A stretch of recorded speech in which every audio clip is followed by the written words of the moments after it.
Ok, je fais un cours et après tu l'auras en vidéo. Donc tu vas sur tablette directement. Cette fois tu pourras le réécouter. Ok, donc on est sur le produit scalaire. Alors, on parle de deux produits scalaires entre deux vecteurs, u et v. Le résultat, ce sera un nombre qui peut être négatif, positif ou égal à 0. D'accord. Et on a une première formule sur le produit scalaire qui est u scalaire v, donc c'est un point. C'est le nombre du premier vecteur fois le nombre du second vecteur fois le nombre du second vecteur fois le cosinus de l'angle. U scalaire v. D'accord. Tu peux inverser. V scalaire u, ça change absolument rien. Parce que ça fera nombre de u, nombre de v, c'est pareil. Hein. Et donc là, ce sera pareil. Mettre 2 fois 3 ou 2 ou 3 fois 2, c'est pareil, parce que une norme, c'est une longueur, c'est positif. Et tout simplement, le cosinus de u fois v ou de v fois u, c'est pareil.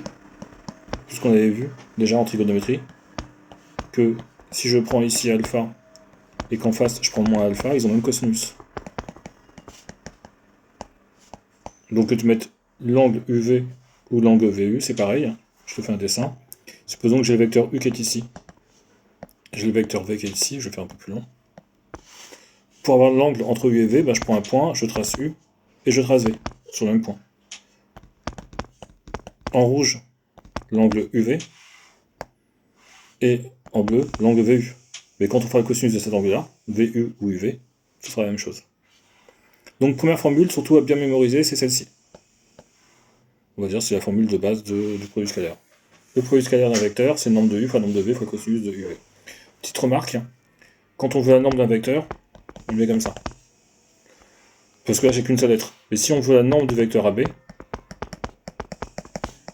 on peut écrire AB sans la flèche dessus et sans les traits verticaux sur les côtés. D'accord. Si on veut aller très très vite, pour nous, mais en contrôle, tu ne le feras pas, tu mettras bien la norme comme ça. On peut écrire U fois V fois cosinus de l'angle. On sait que c'est l'angle qui est formé entre U et V. Ça, c'était la première remarque, et donc c'était la première formule. Deuxième formule, quand on a un repère orthonormé. OIJ. Donc repère orthonormé. U de coordonnées x, y, scalaire v de coordonnées x', y',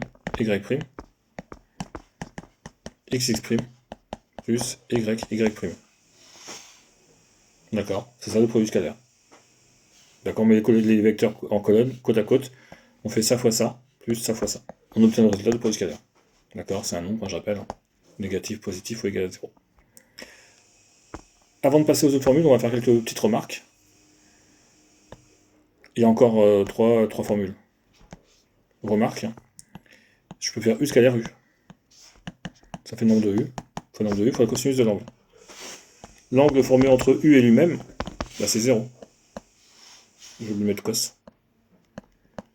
Donc le cosinus de l'angle. Et sur le cercle trigonométrique, l'angle 0 il est là et le cosinus il vaut 1. Cos 0 ça fait 1. Donc ça nous fait U fois U, ça fait U au carré fois 1, donc ça fait U au carré.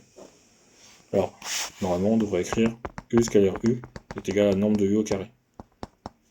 D'accord, mais on accepte cette écriture-là. Et si c'est AB scalaire AB, on peut tout simplement l'écrire AB carré. Donc je vais mettre les traits verticaux et la flèche sur le vecteur. Si j'ai deux vecteurs qui sont orthogonaux, U scalaire V, U et V qui sont orthogonaux, angle droit, donc U scalaire V, nombre de U fois nombre de V, fois le cosinus de l'angle. L'angle entre les deux, il vaut pi sur 2. Et cos plus 2, ça fait 0. Donc ça fait U fois V, donc longueur de U fois longueur de V fois 0. À la fin, ça fait 0. C'est une propriété. D'accord. Si deux vecteurs sont orthogonaux, le produit scalaire est égal à 0. C'est une équivalence. Ça va en sens à l'autre. Si tous les deux vecteurs sont orthogonaux, le produit scalaire est égal à 0. Si le produit scalaire vaut 0, c'est que les vecteurs sont orthogonaux. Alors il y a une autre possibilité pour être égal à 0. On a exclu Attends, je le ferai après. Donc c'est aussi égal à x plus y est égal à 0. Parce qu'on a vu que le produit scalaire, on peut le calculer comme ça. Alors attention, j'ai exclu le fait que E égale le vecteur nul, ou que V est égal le vecteur nul. Parce que U scalaire V est égal à 0, bah ça veut dire que les deux vecteurs sont orthogonaux. Mais ça veut peut-être dire aussi que soit U vaut 0, ou éventuellement V vaut le vecteur nul. Ou les deux sont égaux à 0. Hein. D'accord, mais j'ai exclu dans mes hypothèses ici, j'ai considéré ici que j'avais U et V, tous les deux étaient différents du vecteur nul.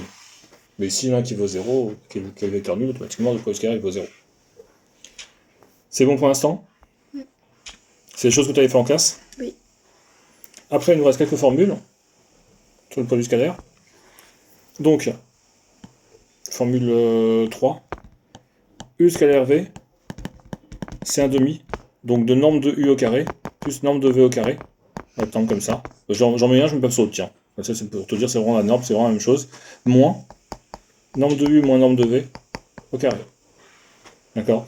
Là, donc, c'est une formule du produit scalaire qui sert quand on n'a pas quand on n'est pas dans un repère orthonormé et quand on n'a pas d'angle. D'accord? Une formule qui ressemble beaucoup, c'est un peu la même. Hein. U scalaire V, on peut passer de l'un à l'autre sans souci. Hein. C'est un demi. Ici, j'ai un moins ici et j'ai un moins ici. J'appelle ça le double moins. Ici, je vais commencer par ça, mais j'aurai pas de moins à l'intérieur. Ça fait U plus V au carré. Donc c'est la norme hein, de U plus V au carré. Moins U carré moins V carré.